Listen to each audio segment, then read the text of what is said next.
नमस्कार दोस्तों, welcome to old Monks. आज हम एक नया टॉपिक शुरू करने वाले हैं, that is religious experience. It is a present in syllabus of philosophy of religion, जो कि हमारा पेपर 2 का सेक्शन बी जो है, उसमें जो फिलोसॉफी ऑफ रिलीजन का अगर आप सिलेबस देखते हो तो there is we have religious experience as a topic of our syllabus.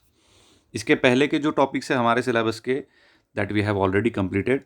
तो आप अगर नहीं देखे आपने तो you can visit the playlist of philosophy of religion where you can find the all videos regarding our syllabus. तो चलिए शुरू करते हैं रिलीजियस एक्सपीरियंस पार्ट 1। आज हम जानते हैं उसके इंट्रोडक्शन के बारे में, जो कि बेसिक बेसिक बातें हैं बट इंपॉर्टेंट है for answer writing. Around 30% of global population found to have had religious experiences in their life. Most of the time it's unique for them. ये जो रिलीजियस एक्सपीरियंस की बात होती है वो है क्या, तो उसके बारे में ही हम इसको डिस्कस करने वाले हैं। तो around 30% of this global population experiences to certain extent this religious experiences. अब वो कैसे, क्या, वो आगे देखते हैं। What is religious experience then? Any experience of sacred within religious context, that is having vision, miracle or mystical experiences। यानी कि यहाँ पे थोड़ा सा ऐसा हो सकता है हमारे लाइफ में कि हमें कभी कभी ऐसा पता होता है कि यार ऐसा हो सकता है, we feel it randomly without any consciousness of it, and you know that happens as well कि हम फिर कहते हैं यार मुझे तो लग रहा था कि ऐसे कुछ होगा, और बहुत ही इन डेप्थ यानी इंस्टिंक्टली वो फील हो रहा था। तो it does not originate from the consciousness of a human being, या माइंड से नहीं निकलता, सोच से नहीं आता। Unaware of it one suddenly goes through the experience. Okay, उसके अलग अलग पहलू भी है। सच एक्सपीरियंस इज इंटेंसली पर्सनल। वो सिर्फ इंडिविजुअल को ही आता है, बाजू वाला अगर उसके साथ कितना भी क्लोज हो फिर भी नहीं उसे समझ में आता कि what that particular individual is going through. Such experience occurs in the midst of prayer, meditation, chanting etcetera. यानी स्पेसिफिकली आप जब ये मेडिटेशन, प्रेयर, चैंटिंग की बात होती है तब एक बात नोटिस करनी चाहिए कि वो व्यक्ति का जो फोकस है, अटेंशन जिसको हम कहते हैं, वो कहीं ना कहीं पे उसके सोर्स पे है, दैट इज़ पर्टिकुलरली सोल, उसके ब्रीदिंग। यानी एक्सटर्नल वर्ल्ड पे नहीं तो इंटरनल बॉडी का जो है सारे अंदर की जो चीज़ें हम मेडिटेटिव एस्पेक्ट में रियलाइज़ करते हैं, वो उस व्यक्ति में जब उस प्रोसेस में होता है या उस पर्टिकुलर स्थिति में जाते हैं वो, तब उनको वो रियलाइजेशन जनरली या एक्सपीरियंसेस फील होते हैं। तो ये जानबूझ के यहाँ पे मेंशन किया गया है कि उस स्टेजेस में ज़्यादातर ये एक्सपीरियंस होता है।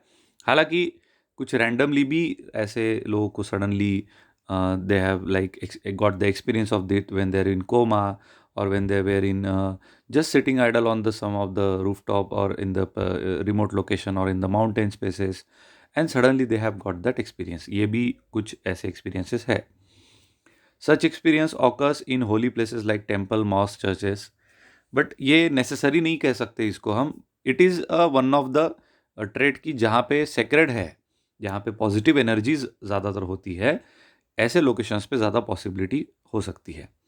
Various religious experiences found to have some common features like universality।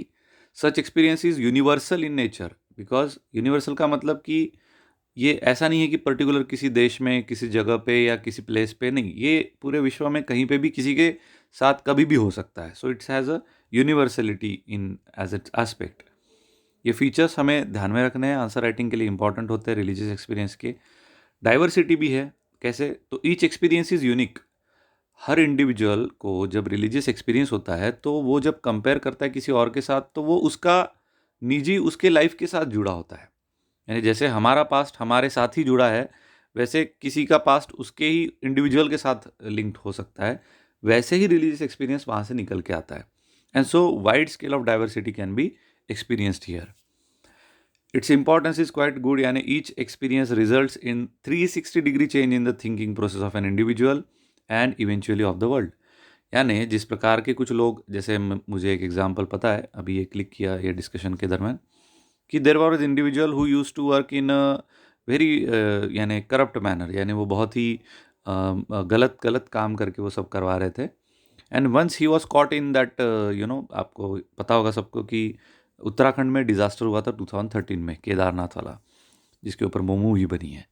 तो वो जो डिज़ास्टर हुआ था वहाँ पे वो गए थे और कैसे वैसे उनकी जान बची and he you know came back with a healthy leg. तो वो अलाइव वापस आए तो उन्होंने वो सब ड्यूरिंग दैट पीरियड उन्होंने सब याद किया कि मैंने क्या बुरे कर्म किए थे जिसकी वजह से ये हुआ वो हुआ।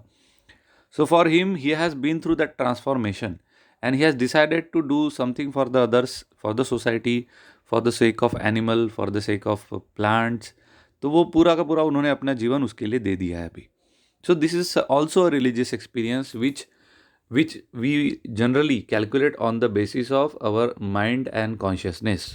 May not be it cannot be directly called as a divine extension, but yes, somewhere using the consciousness, person sometimes conclude this. Okay, categories of religious experience, what are they? Broadly three classifications are given. पहला है regenerative, जिसको भी religious experience होता है उसे कहा जाता है कि एक complete transformation से वो गुजरते हैं. So after such experiences, life of an individual undergoes a complete transformation. It is also called born again or born from above. Life of such person is filled with a meaning, newness, joy, love and hope. ये बहुत ही positive aspect लगते हैं जब हम इसको बोलते भी है या बात भी करते हैं. सो वो ट्रेड से भर जाता है. जैसे नॉर्मली हम नो इंडिविजुअल बिकम्स और that way wrong in a society. It is the circumstances due to which that individual changes its perception और perspective about the life. But whenever such a person goes through this religious experience and he understand or she understand that there is someone above all of this, okay, so suddenly he bow down that ultimate reality, and along with this moral transformation also takes place. So this is quite a crucial आज के हमारे इस world में इसकी बहुत ज़रूरत है. We just talk about morality and ethics but we are not at all ethical in our behavior. Okay, so that's why. But religious experiences does not takes place at your own will. Okay, वो आगे देखेंगे हम. It's a charismatic in sense how the person who had such experience found to be having charismatic qualities. यानी वो suddenly कुछ ऐसे बन जाते हैं कि लोगों को उनके पास रहना, उनकी बातें सुनना, उनके सहवास में रहना बड़ा अच्छा लगता है. It is the different what you experience but cannot explain that you come okay become. So like the monk in Buddhism, gurus जो होते हैं जनरली जो विद्या देते हैं, मंत्र देते हैं, इनको भी देखा जाए तो ये भी ऐसे ही होते हैं. It has been said that such people receive gift from the divine. अब बोलना आसान है but how it goes can not be explained. It is mystical as per James. Just उन्होंने वो कैटेगराइज किया इसलिए उनका नाम यहाँ पे आया है. 4 distinct feature of it can be found. कैसे? मिस्टिसिज्म ये एक टोटली डिफरेंट टॉपिक है जिसके ऊपर आगे आने वाली वीडियोज़ में मैं चर्चा करूँगा. इनएफेबिलिटी, इसको इस एक्सपीरियंस को आप शब्दों में डिफाइन नहीं कर सकते. यहाँ पे एक सबसे बढ़िया चीज़ अगर आप डायरेक्टली लिंक कर सकते हो तो कांट के एक्सप्रेशन. कांट ने क्या कहा है कि जैसे नॉमिनल और फिनोमिनल वर्ल्ड, दो चीज़ें उन्होंने बताई है कि आप फिनोमिनल वर्ल्ड के बारे में और नॉमिनल वर्ल्ड के बारे में जब आप डिस्कशन कर सकते हो तो you have limitations regarding the nominal world. When you cross the boundaries of your mind you cannot give the expression to your experiences of that divinity. Okay, वो एक पॉइंट है जो वेस्टर्न फिलोसॉफी का हम जोड़ सकते हैं. दूसरा है कि शंकराचार्य ने जी भी ये बात बताई है कि आप ब्राह्मण को अगर डिस्क्राइब करो तो भी आप मिस्टेक कर रहे हो. इतने हद तक उन्होंने उसको नेति नेति ही बोला है, ये भी नहीं और वो भी नहीं.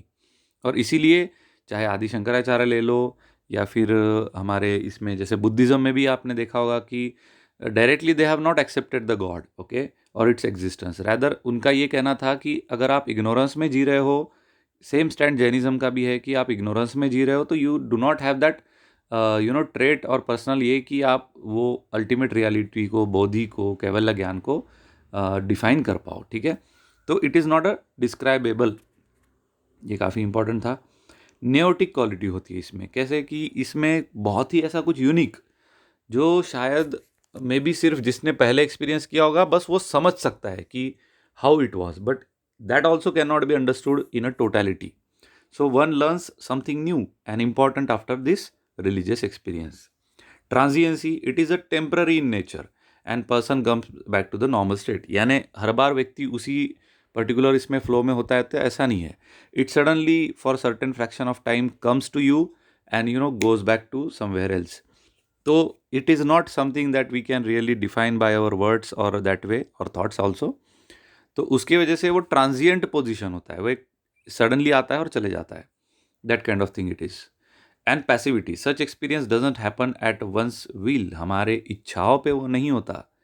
Okay, it is something randomly comes in your life, you goes through it. जैसे सदगुरु का एक एग्जाम्पल उन्होंने खुद बताया, एक वीडियो में मैंने सुना था कि when he was sitting somewhere at the top mountain in Coimbatore, तो वहाँ पे शाम के 4-5 बजे थे and suddenly he closed his eyes and he starts crying. Okay, पूरा उनका शर्ट भीग गया. But the experience that he tried to give the words to the experience that he had been through, he said कि every single body of my cell was opening like a flower, and that was a marvellous experience for me. I was not at all willing to open my eyes. So that was a religious experience. Okay, he was not even aware कि आज शाम को 4 बजे ये होने वाला है. He was just giving his own control to that divine, and that was the religious experience. Okay, you can also quote it in your answers as well. So it occurs without the conscious decisions. Okay, आगे अभी religious experiences के प्रकार कैसे क्या, और waste में क्या है, ईस्ट में क्या है, इसके अनुसार हम डिस्कस करेंगे. तो thank you for watching this video. अगर आपको इससे रिलेटेड कुछ भी डाउट्स है, क्वेरीज है, you can write me on this mail. I will try to connect with you and solve the queries. And along with this I am running the test series. अगर आपको कभी join करना है, please mail करिए, we can have a contact with you. Okay, so thank you guys, take care, all the best.